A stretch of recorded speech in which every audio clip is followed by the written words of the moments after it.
Ladies and gentlemen, before I actually start this TNA Sacrifice recap, news affiliates out of Los Angeles, California have confirmed the passing of former WCW, WWE/WWF, and of course AWA announcer Mr. Lee Marshall. Now, Lee Marshall had a very brief stint in the WWE. He was a ring announcer for WrestleMania 2, the Los Angeles edition.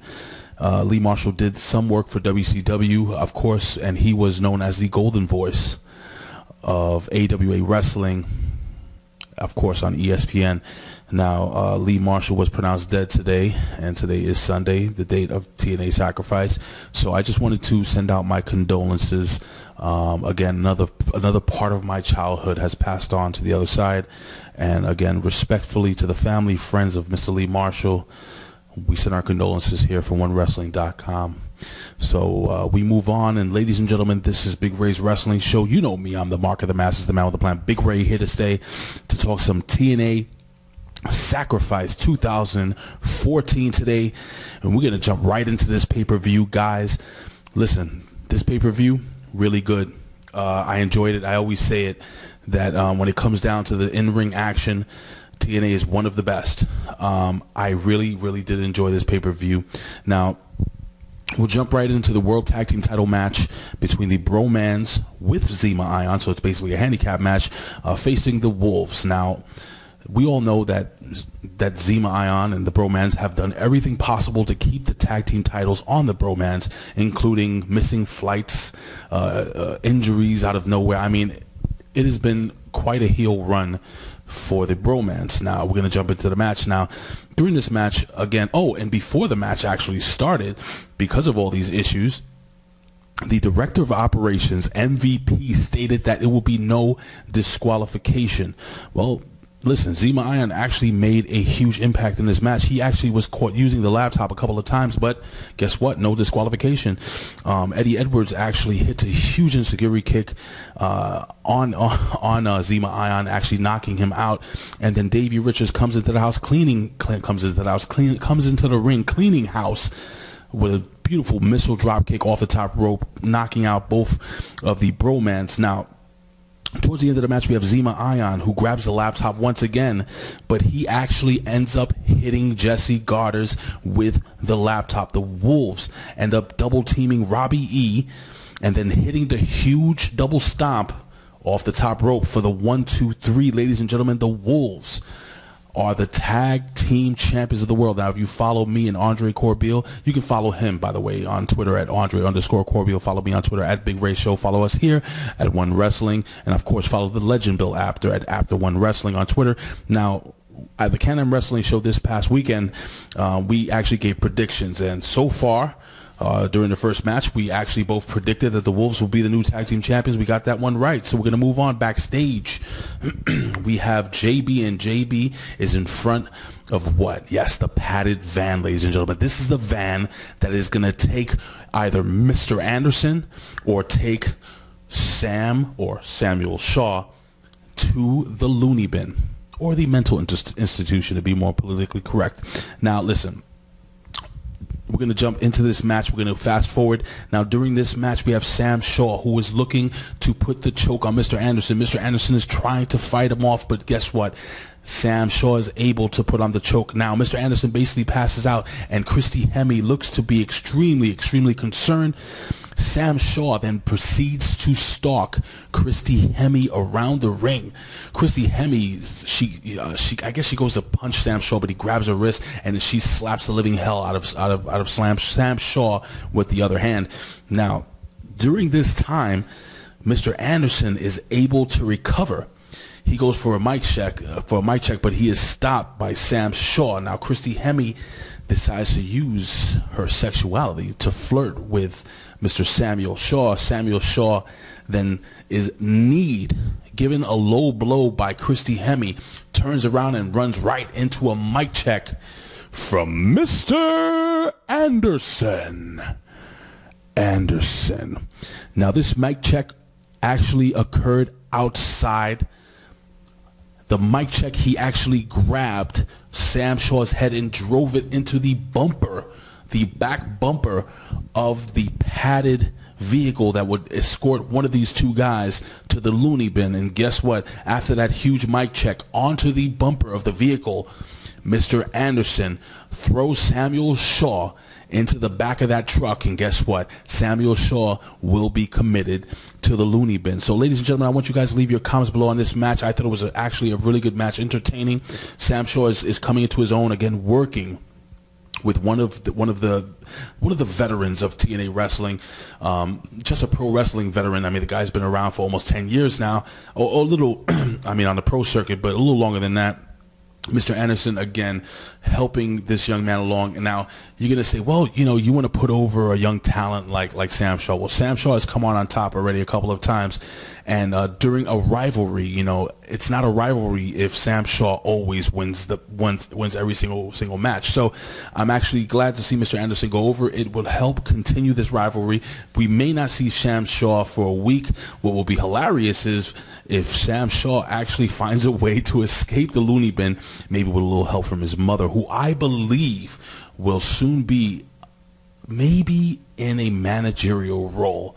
Maybe we see that lady ringside. You know, she's a little young, she's not a bad looking woman, and she's kind of creepy. So I mean, I want to know what you guys think. Do you see Sam Shaw's mom actually coming to the ring, being some sort of a valet or manager, and assisting Sam Shaw maybe during the matches? You know, maybe she'll go crazy, like, don't hurt my baby, and she'll grab somebody and try to stab him behind the back or whatever. I don't know, but I think it's going to be interesting to move on. But now we're going to move on to a match. We have Willow and Kurt Angle versus EC3 and the Rockstar Spud, who is actually one of my favorite in-ring and behind or backstage characters. Now, I gotta be honest with you, I thought EC3 and Rockstar Spud were overmatched, point blank. But I gotta say, EC3 definitely showcased his potential, and he actually commanded a lot in this ring. He did very, very well. Rockstar Spud added some comedic value. He was more of a pest in this match. But listen, there was a lot of back and forth towards the end of the match. Kurt Angle actually hitting the angle slam. Willow coming off the top. Jeff Hardy coming off the top with the Swanton bomb on the Rockstar Spud for the 1-2-3. After the match, there was a stare down between Angle and EC3, Ethan Carter III. So I definitely see that rivalry continuing. Again, Rockstar Spud, one of the more enjoyable or guilty pleasures, as I said in the past. But I want to know what your comments, I want to know what your feelings are about Ethan Carter III. You know, people, you know, I don't know if he was given that much of a fair shot. I know he was definitely not given a shot in the WWE, but here I think again that he is showcasing the fact that he can be a player in this game of professional wrestling. So we're gonna move on. And when we have backstage, we have a after an Eric Young promo, promoting basically the title match, we see Nux. Now, this storyline continues. Nux is with his sister. They're in a car, and he states that he's going to pick up two friends, and one of the friends is Crazy Steve, and the other one is the Freak. Now, at this point in the juncture, his sister does not look too excited about that. Again, guys, I have no idea where they're going with this storyline. I have no idea where the character of Nux is going. I want to know what you guys think. Please leave a comment here below at onewrestling.com or YouTube/OneWrestling videos. Send me a tweet. I have no idea what they're going to do with this character of Nux. None whatsoever. But anyway, we're going to move on. And we move on to the X Division title. We have the champion, the Japanese sensation Sanada versus the Mexican sensation, let's say, Tigre Uno. Now, this was a really, really good match. And I had thought during the Can-Am Wrestling show that this match would possibly steal the show, and I thought this was one of the best matches technically. A lot of reversals, a lot of holds, a lot of submission holds. At one point, Tigre Uno actually used this really crazy, wicked-looking arm submission, and there were a lot of close two counts. Again, this was a very, very good match. I'm a big fan of the series of matches, the best 2 out of 3 or best of 7 matches. Again, spread out, and then finally maybe having the clinching match at the pay-per-view. Again, I'm old school, so I like that kind of stuff. But yeah, definitely we have Sanada, who basically after Tigre Uno misses his saber-tooth splash, Sanada goes to the top and hits a gorgeous moonsault moonsault a la, yeah, the Great Muta. He hits the moonsault for the 1-2-3. So Sanada continues to hold the X Division title. And again, guys, now I would like to know from you, who do you think Sanada is going to face next? There's a plethora of young talent that can come up. Would you be opposed to seeing maybe perhaps Rockstar Spud pushed into that X Division title picture? I think that would be interesting, and he would be fun to have as an X Division champion. Again, that's my opinion. I want to know what your opinion is, guys. Now we're going to move on to a really heavy hitting match. And again, another match that I thought was really well done. We have, it was an I Quit match with James Storm versus Gunner. Now, I've said this before on my reviews, and again at the Can-Am Wrestling Show, I've said this with Andre Corbeil. I feel that, you know, I wasn't really feeling Gunner when he first started, when he started in the singles role. But more and more and more, I'm seeing Gunner as a legit player, man. Every match that I see him in, man, is getting better and better. And this was a really good match. Now, in this match, you know, they had some words, and they basically started the fight right off the bat. And again, there are no rules, more or less, during an I Quit match. Now, Storm dominated. Cowboy, Mr. Sorry About Your Damn Luck, Cowboy James Storm dominated, I would say, about 80% of this match. But Gunner did not quit. At one point, Storm hitting Gunner on the steel steps with a DDT. Now, Storm comes into the ring and proceeds to attack Gunner with beer bottles, and the fans started getting behind Cowboy James Storm, chanting for one more beer. At this time, Gunner is cut wide open. Now, this was a funny thing, and I don't know if you guys actually caught this. At one point, Gunner was put in a Boston Crab by Cowboy James Storm, and he made it to the rope, and the referee broke the hold.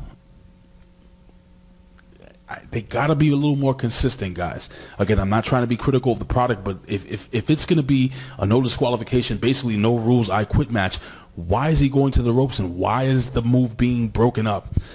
Again, you got to be more consistent, guys. This is why TNA sometimes gets what they get. This is sometimes why people are so negative with TNA. You have to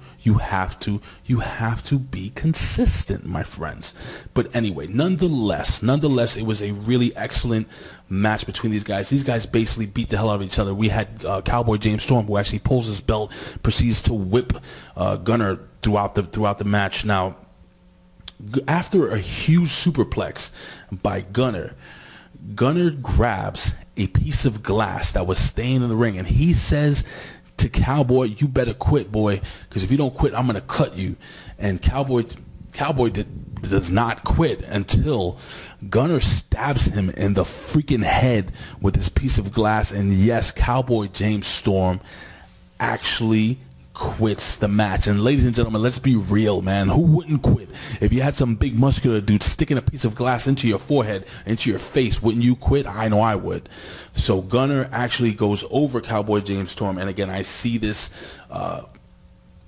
possibly this feud will probably extend another couple of weeks. I don't see them going in any opposite directions right now.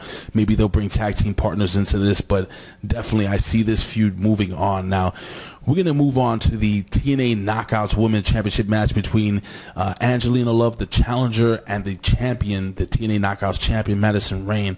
Now, again, if Angelina Love were to win this match, she would actually break the record, and she would be holding the title for the 6th time. Now, after a big spear by Madison Rayne, the ref was distracted by the beautiful, gorgeous, and just fantastic looking Velvet Sky as she's shaking her cheeks outside. And I'm not talking about these cheeks, my friend. She's shaking them. She's shaking her butt. The referee gets distracted. While this is happening, Angelina Love takes the old hairspray can in the eyes of the former TNA Knockouts champion. After this point, Madison Rayne rolling her up for the 1-2-3. Ladies and gentlemen, Angelina Love comes back to TNA and regains the TNA Knockouts title for the 6th time.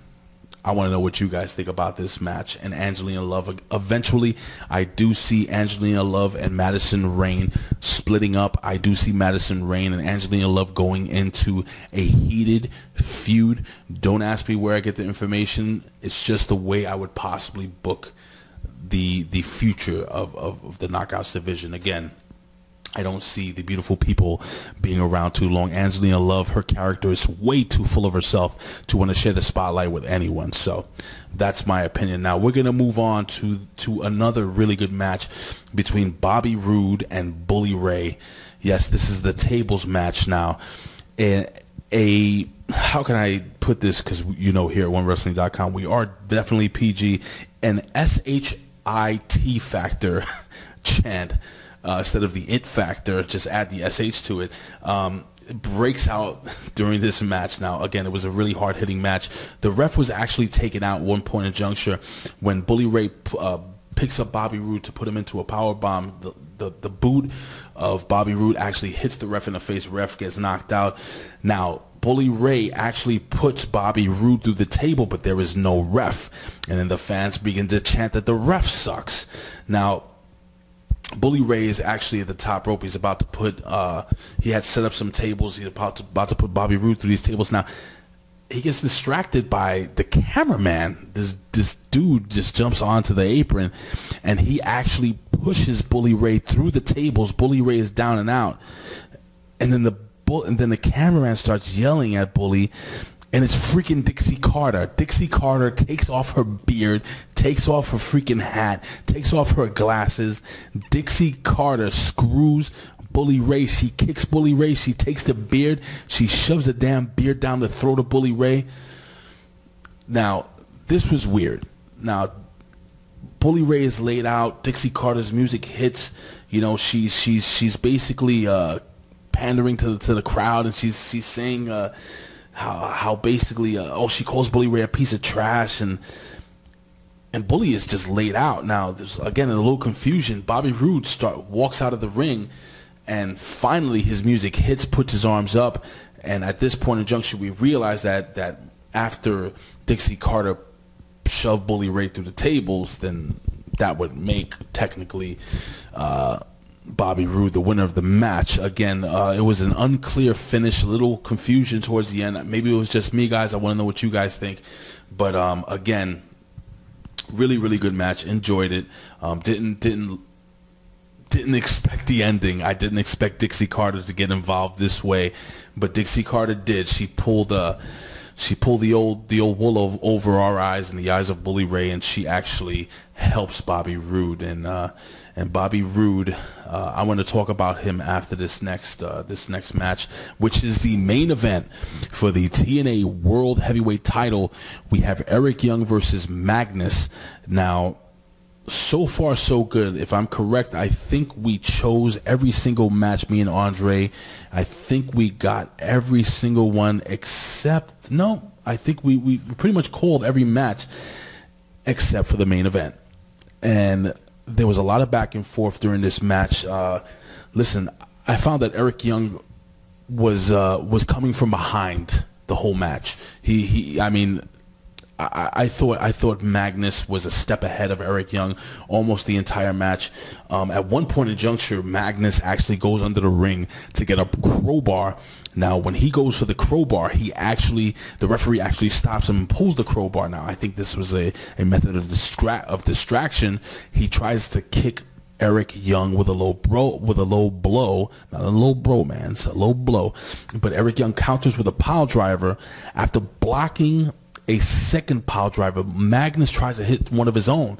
EY blocks that pile driver, and then he shoves him with all his strength into the corner post. Magnus actually comes back to EY. EY hits him with that second pile driver, goes to the top rope, ladies and gentlemen, off the top rope with the flying elbow drop. Ladies and gentlemen, I did not expect Eric Young to retain the TNA World Heavyweight title. I thought it would be over. I thought Eric Young would go on and continue to shoot his fishing show. I saw him as a transitional champion, at this point in the juncture, Eric Young looks like he will be holding on to the title for a little while longer, but we're going to have to see what happens in Impact this week. Eric Young, again, after the top rope elbow, getting the 1-2-3 over the challenger Magnus. Now, this can go a couple of ways. Now, right now, Magnus, I think, will be pulled away from the title picture, and he will go into a feud with the Monster Abyss. This is what I'm seeing now after this pay-per-view. And, ladies and gentlemen, by the next pay-per-view, and Andre Corbeil, you called it, my brother, Bobby Roode will be the TNA World Heavyweight Champion, and I think TNA needs Bobby Roode to be their champion. Eric Young is a phenomenal talent. Eric Young is great. Eric Young, his time has come, but his time is about to pass. I think the it factor, not the, well, I'm going, that factor. I think Bobby Roode is the best thing going right now for TNA, other than Austin Aries, who I think should also be pushed into the title picture, but a little further down the line. Again, ladies and gentlemen, I think Bobby Roode, by the next pay-per-view, who knows, maybe by this Impact, will be the next TNA World Heavyweight Champion. You can try to bank on that, guys. And again, don't forget, ladies and gentlemen, we have this legendary announcer, pro wrestling announcer, Mr. Lee Marshall, who passed away, guys. Send your condolences to his family. You can find it on Facebook. I'm sure you can find something affiliated with Mr. Lee Marshall on Twitter. But again, for OneWrestling.com, we send our condolences. Ladies and gentlemen, this has been Big Ray's Wrestling Show, my recap of TNA Sacrifice 2014. I say this every single time. I would do this for a living, but if I can, I would do it anyway. Why? Because I love talking wrestling, guys. I usually post this stuff on Wrestling News Talk. Of course, you can find us also on Facebook. Just type in One Wrestling, find Bill Apter on Facebook. You can find me on Facebook. I'm pretty easy to find. You can follow us on Twitter at One Wrestling. Follow me on Twitter at Big Ray Show. Follow Bill Apter on Twitter at Apter One Wrestling. Andre Corbeil, my Can-Am brother from the north, at Andre_Corbeil. And do not forget, subscribe to the new Andre Corbeil channel. Search Andre Corbeil 2 or Andre Corbeil. It'll pop right up. Ladies and gentlemen, I am excited to see where TNA is going. Now, are you a believer that Eric Young will continue to hold that title, or are you with me and you think Bobby Roode, the it factor, will once again reign supreme? My opinion, he's probably one of the best, if not the best, TNA World Heavyweight Champions of all time. Guys, I'll see you this week for my TNA Impact recap every Friday mornings here at OneWrestling.com and One Wrestling Video. Peace.